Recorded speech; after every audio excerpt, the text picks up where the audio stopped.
ఇక భద్రాద్రి కొత్తగూడెం జిల్లా బూర్గంపాడు మండలంలోని సారపాకలో పర్యటించారు సీఎం రేవంత్ రెడ్డి. సన్నబియ్యం లబ్ధిదారుల కుటుంబంతో కలిసి సహంపక్తి భోజనం చేసిన సీఎం వారి యోగక్షేమాలు అడిగి తెలుసుకున్నారు.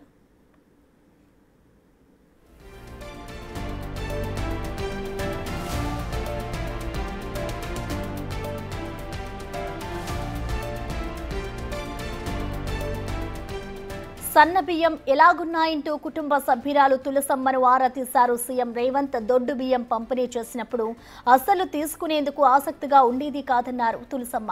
ఇప్పుడు సన్నబియ్యం ఇస్తుండటంతో తమ కుటుంబానికి ఎంతో ప్రయోజనకరంగా ఉందని సంతోషం వ్యక్తం చేశారు లబ్ధిదారుల కుటుంబ సభ్యులు.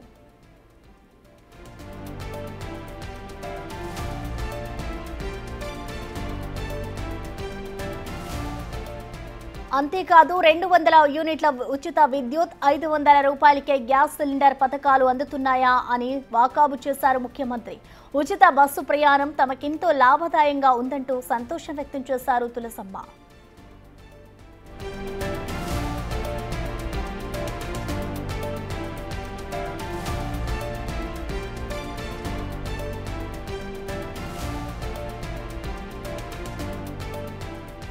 శ్రీరామనవమి సందర్భంగా భద్రాచలంలో శ్రీరామనవమి వేడుకల్లో పాల్గొన్న సీఎం ఆ తర్వాత సారపాకకు వచ్చారు. అక్కడ లబ్ధిదారుడు బూరం శ్రీనివాసరావు ఇంటిలో సన్నబియ్యం భోజనం చేశారు.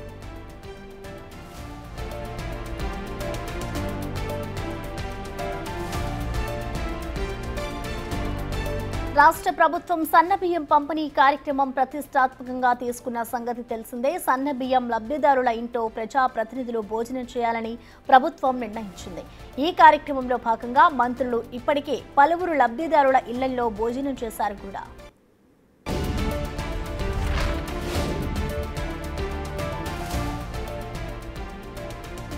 అందులో భాగంగానే సీఎం రేవంత్ రెడ్డి సైతం లబ్ధిదారుల ఇంట్లో భోజనం చేయడం, అది కూడా పండుగ పూట కావడంతో ఆ లబ్ధిదారుడి ఇంట ఆనందానికి హద్దే లేకుండా పోయింది.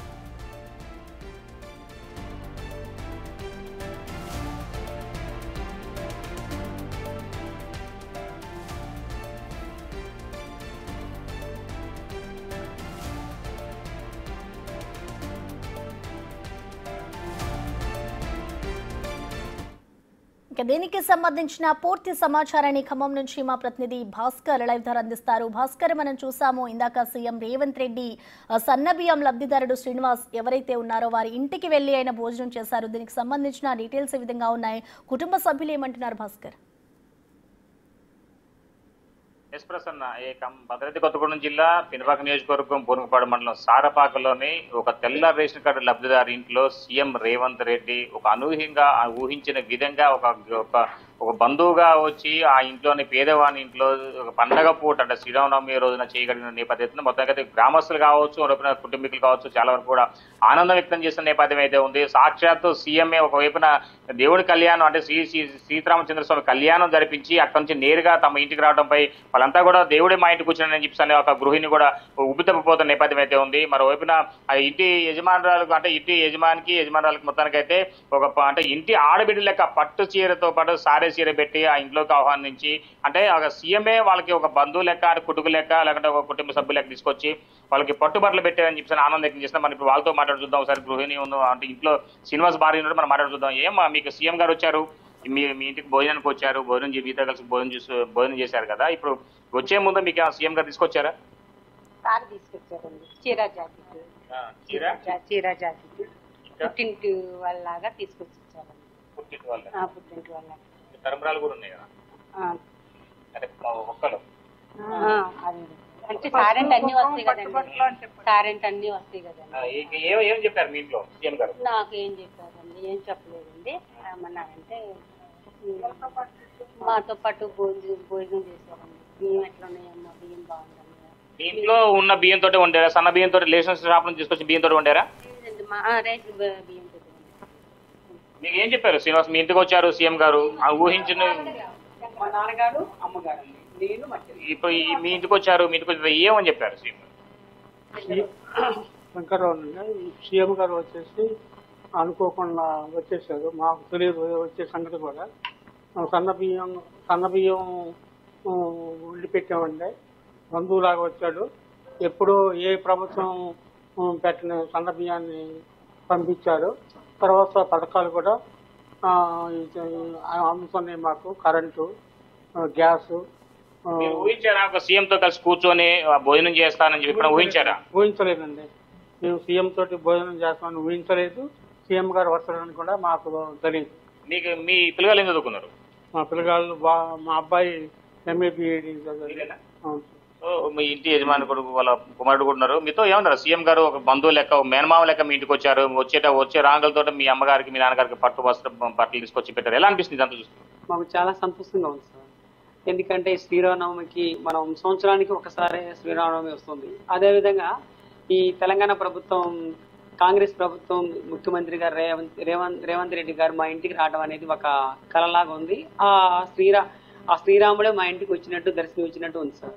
అదే ఆనందంగా ఉంది. ఇంకోటి, ఈ ఏజెన్సీ ఏరియాలో, ఈ భద్రాచలం ఏజెన్సీ ఏరియాలో మన తెలంగాణ ప్రభుత్వం, ముఖ్యమంత్రి గారు రేవంత్ రెడ్డి గారు ఎవరైతే ఉన్నారో, ఒక ఎస్టీ ట్రైబుల్ నాయకోడు ఇంటికి వచ్చి పేద ప్రజలు ఏ విధంగా తింటున్నారు అన్నాం. మా ఇంటికి వచ్చి ఒక కుటుంబ సభ్యుడికి, ఒక పెద్ద అన్నయ్య లాగా, లేక ఒక మేనమామ లాగా వచ్చి మాకు ఇంట్లో అందరితో సహా వచ్చిన మంత్రులు కూడా సంతోషంగా ఇంట్లో కుటుంబ సభ్యులుగా అందరూ కలిసిమెలిసి తిన్నాం సార్. అదే ఆనందంగా ఉంది సార్. మిమ్మల్ని మీరు ఏం చదువుకున్నారు, మీ ఉద్యోగం చేసి అడిగారా? అంటే ఈ సందర్భంలో అడగటం కుదరలేదు సార్. అయితే అమ్మగారు అన్నారు, ఇట్లా మా పాప కొంచెం హెల్త్ బాగాలేదండి, కళ్ళు కనపడలేదు, ప్రాబ్లం ఉందండి, కొంచెం సైకాలజికల్ ప్రాబ్లం ఉంది. ఇంకోటి మా బాబు కూడా నిరుద్యోగి అని చెప్పుకొచ్చారు. సో ఇక్కడే మనం చూసుకోవచ్చు, చాలా వరకు కూడా ఇక సీఎం గారు భోజనం చేసినటువంటి రూమ్ కూడా ఇక్కడే ఉన్నది. మొత్తానికైతే ఈ రూమ్ లో నుంచే సీఎం గారు ఇక్కడే ఒక ఇంటిలో ఉన్నటువంటి ఒక పెద్ద లెక్క ఇక్కడ కింద కూర్చొని ఇక్కడే ఈ ప్రాంతంలోనే సీఎం గారు ప్రశాంతంగా కుటుంబ సభ్యులతో కలిసి ఇక్కడ భోజనం చేసిన నేపథ్యం అయితే ఉన్నది. మరోవైపున మనం చూసుకోవచ్చు, చాలా వరకు కూడా మీతో ఈ కుటుంబ సభ్యులతో కలిసే వండించారు. వచ్చే సమయంలో సీఎం గారికి మీరు హారత పట్టారా? ఏమన్నా హారత పట్టారా?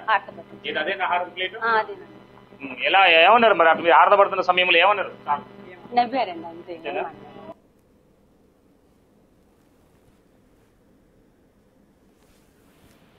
ఎంత ఇచ్చారు? మొత్తానికి ఇచ్చారు. అమ్మా చెప్పండి, మీరు వడ్డించారు కదా, మీరేనా వడ్డించారు సీఎం గారికి? ఏం కోరితో ఎక్కువ తిన్నారు? ఎందుకు ఇచ్చారు?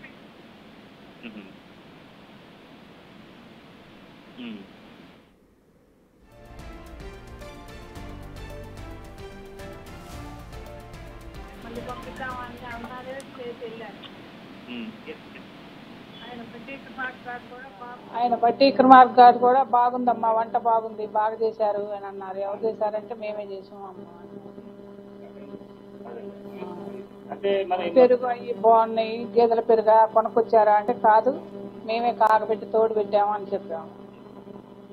సో మొత్తంగా చూసుకోవచ్చు, ఈ వంటలు ఇక్కడ ఇంట్లో తయారు చేసినటువంటి వంటలు ఇవన్నీ మొత్తానికైతే సీఎం గారు ఇవే అంటే రేషన్ బియ్యంతో ఇదే భోజనం కూడా ఇక్కడ ప్రశాంతంగా కూర్చొని తిన్న నేపథ్యం అయితే ఉంది. మరోవైపున ఈ యొక్క అంటే సన్న బియ్యం నుంచి ప్రభుత్వం ఏదైతే ప్రజా పంపిణీ ద్వారా అంటే చౌక దుకాణాల ద్వారా పంపిణీ చేస్తుందో అవే వాటితోటి తయారు చేసినట్టు ఈ అన్నాన్ని కూడా మొత్తానికి అయితే సీఎం గారు భోజనం చేశారు కుటుంబ సభ్యులతో కలిసి. మరోవైపున ఈ ఇక్కడ ఉన్నటువంటి అంటే పాయసం కావచ్చు, మరోవైపున పప్పుతో కావచ్చు, మరి సాంబారు, ములక్కాయ టమాటా, గోంగూర పచ్చడి. అంటే ఎక్కువగా డిప్యూటీ సీఎం గారు కూడా ఎక్కువ బట్టి విక్రమార్క కూడా ఎక్కువ మాకు గోంగూర పచ్చడి బాగుంది కొంత ఏమా అని చెప్పి అనుకుంటే ఇంకా కొసరి వడ్డించుకొని తిన్న నేపథ్యం అయితే ఉంది. అయితే మొత్తానికి సంబంధించి ఏమి ఎక్కువ వడ్డించారు మనం? ఫస్ట్ కంటిన్యూగా అన్ని వడ్డించాక స్పెషల్ గా గోంగూర చట్నీ, పాయసం మళ్ళీ అడిగి పెట్టించుకున్నాను. రైస్ కూడా మంచిగా తిన్నారు. కొంచెం పెట్టించుకోవడం, మళ్ళీ సెకండ్ టైం పెట్టించుకోవడం కూడా రైస్ సన్న బియ్యం రైస్ కదా బాగుంది అని చెప్పి తిన్నారు, మంచిగా తిన్నారు. ఎక్కువ కొసరి వడ్డించుకుంటారు, కొంచెం తిన్నారు, మంచిగా తిన్నారు. మళ్ళీ పెట్టాము, మళ్ళీ బాగున్నాయి అని చెప్పి టేస్ట్ స్పెషల్ గా వేయించుకొని బట్టి అత్తయ్య వండుతుంటే మేము హెల్ప్ చేసాము.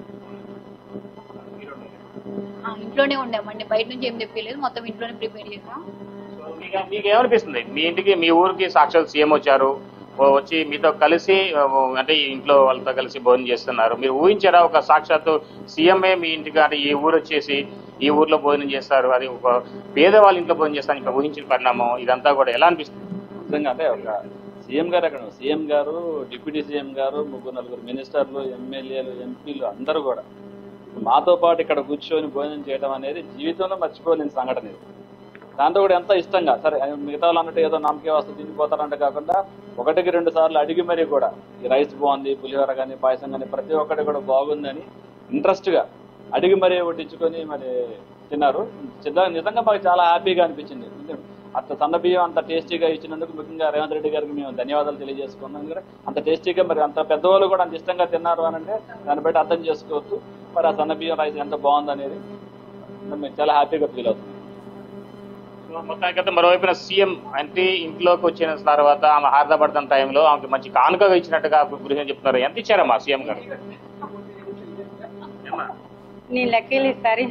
మొత్తానికైతే సీఎం గారు అంటే ముఖ్యమంత్రి సీఎం రేవంత్ రెడ్డి తన ఇంట్లోకి ఆహ్వానించే సమయంలో హారదపడుతున్న సమయంలో ఓ ఇంటి ఆడబిడ్డకు సారే చీరతో పాటుగా మరో చూసుకుంటే నగదు కూడా ఆయన ప్రేమపూర్వకంగా అందించారని చెప్పి ఎలా అనిపిస్తుంది ఇదంతా చూస్తుంటే? చాలా చాలా చాలా అండి. నాకు నా పుట్టింటోళ్ళు కూడా పెట్టలేదండి. ఒక రకంగా చెప్పాలంటే నాకు ఒక పెద్దన్నలాగా నాకు సారి పెట్టారు.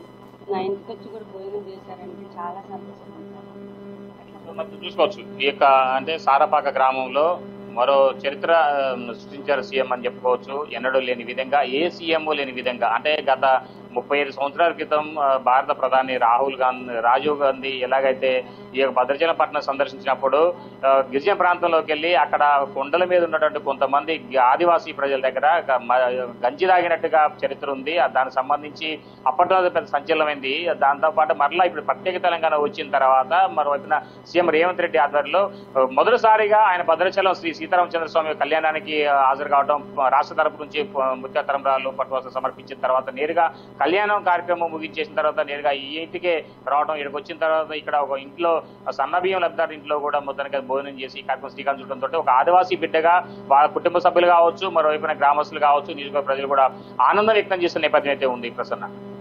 Right Bhaskar, thank you.